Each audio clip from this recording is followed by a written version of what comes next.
विश्वास ही अशी गोष्ट आहे, आज जर आपल्याला आपलं घर जरी चालवायचं असलं,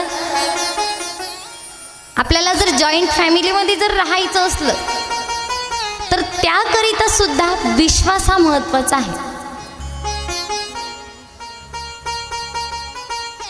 पण आजकाल काय होत आहे, आपला विश्वास आपल्या घरच्यांवरच नाही,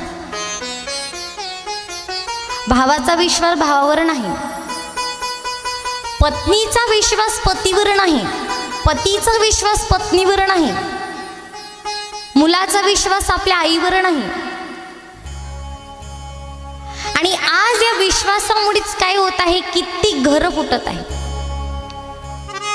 आपल्याला आपल्या घराला जर टिकवून ठेवायचं असेल, आपल्या घराला आपल्याला एकत्रित बांधून जर ठेवायचं असेल, तर त्याकरिता सगळ्यात मोठी गोष्ट म्हणजे तो घरातील एकमेकांवरील विश्वास.